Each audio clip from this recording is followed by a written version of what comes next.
This Cypher build is probably my top 3 AR class in the game, and today I'm going to be breaking down the class setup for you guys to enjoy yourself. So this is going to have gunfire on it. I don't think you need gunfighter, but for me, I like to make my weapon as stacked as possible. You could obviously go per green. It's definitely a personal preference. Starting off with the suppressor. Now this gun, I would say, if you guys played back in the day MW2, it's kind of like the TAR 21. So it's not great close range. This is more mid-range. It's perfect, but with this build of the 8 attachments, it actually has that insane damage range as well with limited recoil. So it's best at that mid-range, you know, from window to window, kind of about that 30 to 50 meters range, but it still does a job at long range. Let's break it down. Starting off with the suppressor, we do go with the monolithic suppressor. So we're staying off the mini-map, and we have the extra range and velocity. Like I mentioned, if you want to go for a mid-range build, go for the compensator, not a problem, but we're going to try to make this as good as possible from anything from medium all the way to long range. Then we go over to the barrel. For the barrel, you could go for the long barrel. This is gonna be the best one. This improves your damage range. This means that when you're shooting at a distance, your damage is stronger at a further range. Then we go to the underbarrel.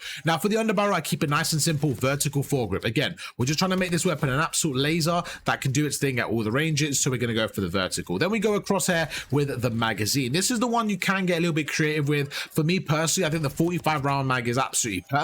For SMGs, I sometimes play around with the flip mag, but I think 25 is just a little bit too low for this assault rifle. I think 45 is the perfect balance. I think 60 again is a bit too much. You don't need to have that. You lose a bit of ADS, so we go with the extended mags 1. For the rear grip, you're going to see in most of my classes we do get the ergonomic grip. This is the best with omni movement. It allows you to move sideways, and overall just allows you to camera people and stuff like that. So I think it's the best one. You can mess around with the other ones, but for me, I'm going to keep it simple and stick to the ergonomic grip. Then we go to the stock, and most of the time, again, you're going to see this build is very similar to most of my assault rifle builds. You don't have to get very creative with it, but it is an absolute demon weapon. And we're going to put the infiltrator on. This one's going to allow you to have that extra strafe speed so that when you are on head glitches, you can move left and right, and you can be a bit of a harder target to hit. Then we go over to the laser. For the laser, you don't really have many options here. You can go for the Strelok laser, or you can go for this one. I don't know how much this really helps, but as you can see, aim walking steadiness, aiming idle sway delay. So what it looks like it kind of does a little bit is just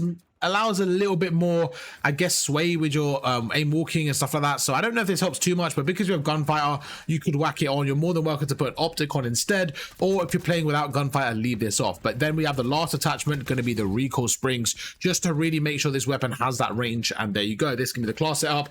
In terms of an actual build, it's very basic. There's nothing very creative on it, but it's a very consistent weapon. If I was going for a nuke and I had to pick 3 classes, this would probably be in my top 3 because it's just a great weapon at most ranges. And yeah, hope you enjoyed the video. Catch you guys for another one later on today.